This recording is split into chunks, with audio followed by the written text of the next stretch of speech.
नमः शिवाय। संकीर्तन शिव पुराण दंभ तपस्या और विष्णु द्वारा उसे पुत्र प्राप्ति का वरदान। शंखचूंड का जन्म तब और उसे वर प्राप्ति। ब्रह्मा जी की आज्ञा से उसका पुष्कर में तुलसी के पास जाना और उसके साथ वार्तालाप। ब्रह्मा जी का पुनः यहाँ प्रकट होकर दोनों को आशीर्वाद देना और शंखचूंड का गांधर्व विवाह की विधि से तुलसी का पानी ग्रहण करना।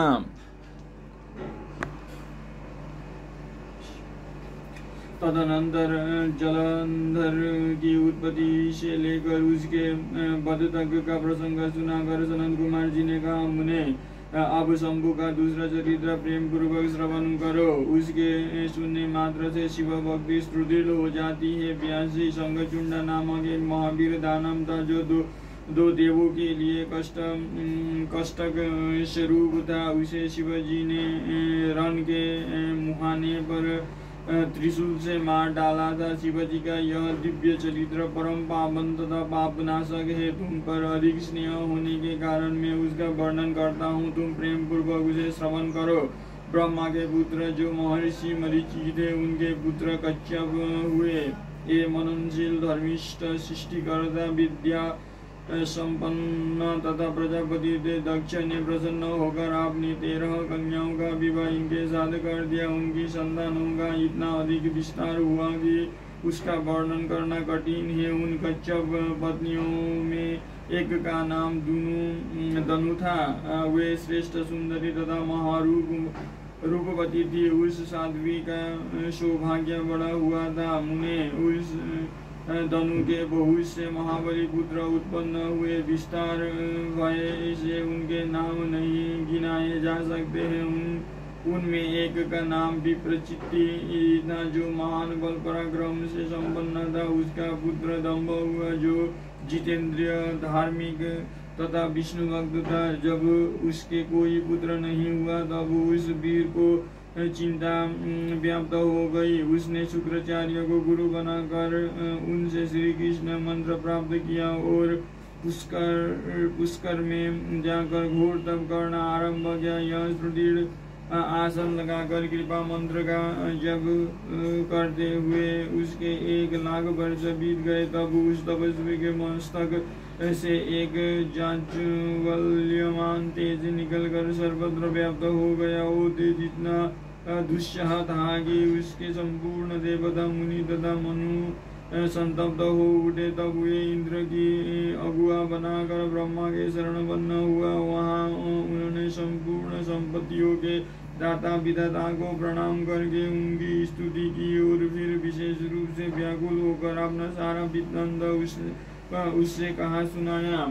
उनकी बात सुनकर ब्रह्मा भी उन्हें साथ लेकर वहाँ सारा वृत्तांत विष्णु को सुनाने के लिए वैकुंठ को चले। वहाँ पहुंचकर सब लोगों ने त्रिलोकी के अधीश्वर तथा रक्षक परमात्मा विष्णु को विनीत भाव से प्रणाम किया और फिर साथ हाथ जोड़कर उनकी स्तुति करने लगे। देवता बोले, देवदेव हमें पता नहीं है कि यहाँ कौन सा कारण उत्पन्न हो गया है। हम किसके तेज से संतप्त हो उठे, या आप ही बतलाइए दीनबंधु।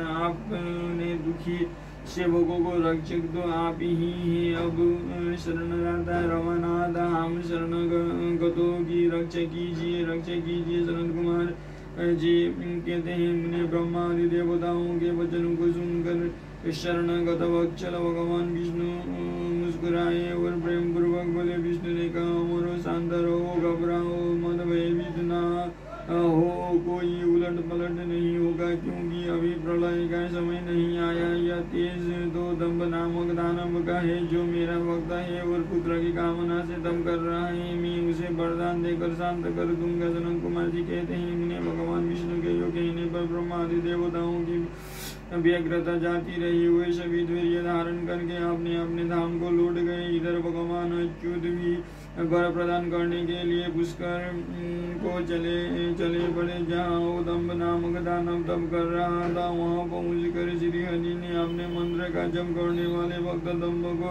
सांत्वना देते हुए मधुर वाणी में कहा, वर मांगता विष्णु का उपयुक्त वचन सुनकर और उन्हें आगे उपस्थित देखकर दम्भ बड़ी भक्ति के साथ उनके चरणों में लोटपोट हो गया और बारंबार स्तुति करते हुए बोला। दम्भ ने कहा, देवादिदेव कमल नयन आपको नमस्कार। हे रमानाथ, मुझ पर कृपा कीजिए। त्रिलोकेश, मुझे एक ऐसा वीर पुत्र दीजिए जो आपका भक्त तथा महान बल पराक्रम से संपन्न हो, त्रिलोकी को जीत ले, परंतु देवता उसे पराजित न कर सके। सनक कुमार जी कहते हैं, मुने दानवराज दम्भ के योग्य होने पर श्री हरि ने उसे वो वर दे दिया और उस घोर तप से उसे निवृत्त करके स्वयं अंतर्धान हो गए। दानवेंद्र दम्भ की तपस्या सिद्ध हो चुकी थी, जिससे उसका मनोरथ पूर्ण हो गया था। अतः वो भी श्री हरि के चले जाने पर उस दिशा को नमस्कार करके अपने घर को लौट आया। थोड़े ही समय के उपरांत उसकी भाग्यवती पत्नी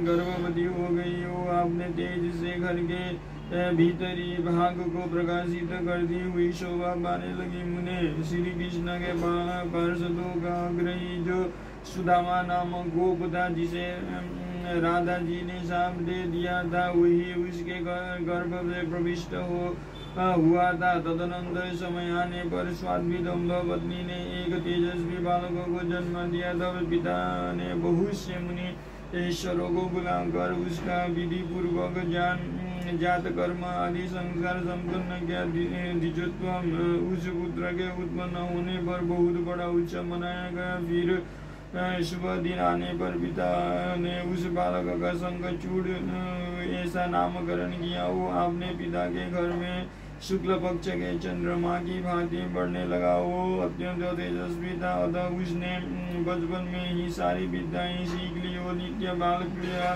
करके अपने माता पिता का हर्ष बढ़ाने लगा और अपने समस्त कुटुंबों को तो विशेष रूप से प्रेम भाजन हो गया। तदनंतर जब शंखचूड़ बड़ा हुआ तब वो जेगियश्व मुनि के उपदेश से पुष्कर में जाकर ब्रह्मा जी को प्रसन्न करने के लिए भक्ति पूर्वक तपस्या करने लगा। उस समय वो एकाग्रमन हो अपनी इंद्रियों को काबू में करके गुरु उपदिष्ट ब्रह्मा विद्या का जप करता रहा। यो पुष्कर में तपस्या करते हुए दानवराज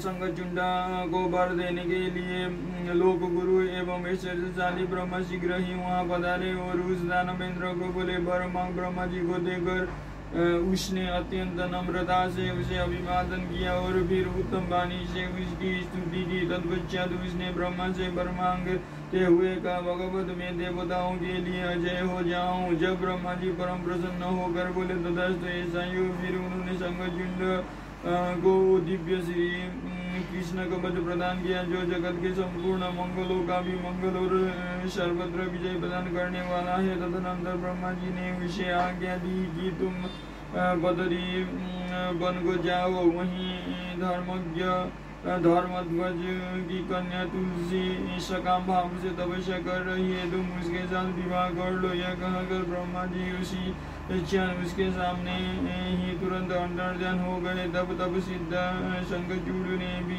जिसके सारे मनोरथ को बल से पूर्ण हो चुके थे और मुख पर प्रसन्नता खेल रही थी, पुष्कर में ही उस जगत के मंगलों के भी मंगल स्वरूप कवच को गले में बांध लिया और ब्रह्मा के आज्ञा अनुसार वो तत्काल ही बदरी आश्रम को चल पड़ा। वहाँ दानव शंखचूड़ सहसा उस स्थान पर जा पहुँचा जहाँ धर्मध्वज रजनी पुत्री तुलसी तप कर रही थी। सुंदरी तुलसी का रूप अत्यंत कमनीय और मनोहर था। वो उत्तम शील से संपन्न थी। उस सती को देखकर शंखचूड़ उसके समीप ही ठहर गया और मधुर वाणी में उससे बोला। शंखचूड़ ने कहा, सुंदरी तुम कौन हो, किसकी पुत्री हो, तुम यहाँ चुपचाप बैठकर क्या कर रही हो, यह सारा रहस्य मुझे बताओ। सनत कुमार जी कहते हैं, मुने शंखचूड़ के सकाम वचन सुनकर तुलसी ने उससे कहा, तुलसी बोली, मैं धर्मध्वज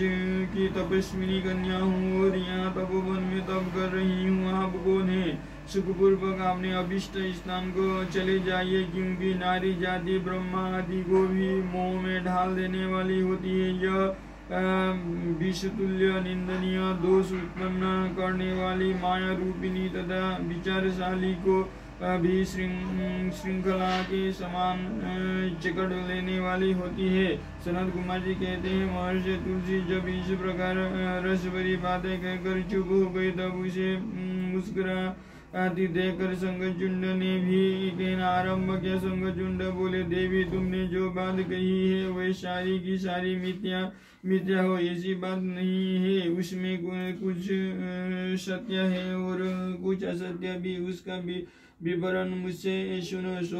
शोभ ने जगत में जितनी पतिव्रता नारियां हैं उनमें तुम अग्रही हो। मेरा तो ऐसा विचार है कि जैसे मैं पाप बुद्धि कामी नहीं हूँ, उसी प्रकार तुम भी काम पराधीनी नहीं हो। फिर भी इस समय में ब्रह्मा जी की आज्ञा से तुम्हारे समीप आया हूँ और गांधर्व विवाह की विधि से तुम्हें ग्रहण करूंगा। भद्रे, क्या तुम मुझे नहीं जानती हो अथवा तुमने कभी मेरा नाम भी नहीं सुना है? अरे देवताओं में भक्त डालने वाला शंखचूंड में ही हूँ।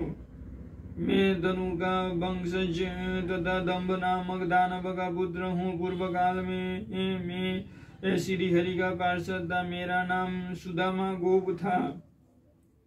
इस समय में राधिका जी के शाप से दानवराज शंखचूंड होकर उत्पन्न हुआ हूँ। ये सारी बातें मुझे ज्ञात है, क्योंकि श्री कृष्ण के प्रभाव से मुझे अपने पूर्व जन्म का स्मरण बना हुआ है। सनत कुमार जी कहते हैं, मुने तुलसी के समझ यो कहकर शंखचूंड चुप हो गया। जब दानव राज ने आदर पूर्वक तुलसी से ऐसा सत्य वचन कहा तब वो परम प्रसन्न हुई और मुस्कुरा कर कहने लगी, तुलसी बोली, भद्र पुरुष, आज आपने अपने सात्विक विचार से मुझे पराजित कर दिया है। जो पुरुष स्त्री द्वारा परास्त ना हो सके वो संसार में धन्यवाद का पात्र है, क्योंकि जिसे स्त्री जीत लेती है वो पुरुष सदाचारी होते हुए भी सदा बना रहता है। देवता, पितर और समस्त मानव उसकी निंदा करते हैं। जनना स्वैच्छ तथा मरना स्वैच्छ में ब्राह्मण 10 दिनों में, क्षत्रिय 12 दिनों में और वैश्य 15 दिनों में शुद्ध हो जाता है तथा शूद्रों की शुद्धि 1 मास में भी हो जाती है। ऐसा देवता शासन है। परंतु स्त्री से पराजित हुए पुरुष की शुद्धि चितादाह के अतिरिक्त अन्य किसी प्रकार से संभव नहीं है। इसी कारण उसके पितर उसके द्वारा दिए गए पिंड तर्पण आदि को इच्छा पूर्वक ग्रहण नहीं करते तथा देवता भी उसके द्वारा अर्पित किए गए पुष्प फल आदि को स्वीकार नहीं करते। जिसका मन स्त्रियों द्वारा आहत हो जाता है उसके ज्ञान, उत्तम तप, जप, मोह, होम, पूजन, विद्या और दान से क्या लाभ, अर्थात उसके ये सभी निष्फल हो जाते हैं। मैंने आपके विद्या, प्रभाव और ज्ञान की जानकारी के लिए ही आपकी परीक्षा ली है, क्योंकि कामिनी को चाहिए कि वो अपने मनोनीत कांत की परीक्षा करके ही उसे पति रूप में वर्ण करे। सनत कुमार जी कहते हैं, व्यासी, जिस समय तुलसी जो वार्तालाप कर रही थी उसी समय सृष्टिकर्ता ब्रह्मा वहां आ पहुंचे और इस प्रकार कहने लगे। ब्रह्मा जी ने कहा, शंखचूंड, तुम इसके साथ क्या व्यर्थ में वाद विवाद कर रहे हो? तुम गांधर्व विवाह की विधि से इसका पानी ग्रहण करो, क्योंकि निश्चय ही तुम पुरुष रत्न हो और यह सती साध्वी नारियों में रत्न स्वरूप है। ऐसी दशा में निपुण के साथ समागम गुणकारी ही होगा। फिर तुलसी की ओर लक्ष्य करके बोले, सती साध्वी तुलसी, तू ऐसे गुणवान कांत की क्या परीक्षा ले रही है? यह तो देवताओं, असुरों तथा दानवों का मान मर्दन करने वाला है। सुंदरी, तू इसके साथ संपूर्ण लोकों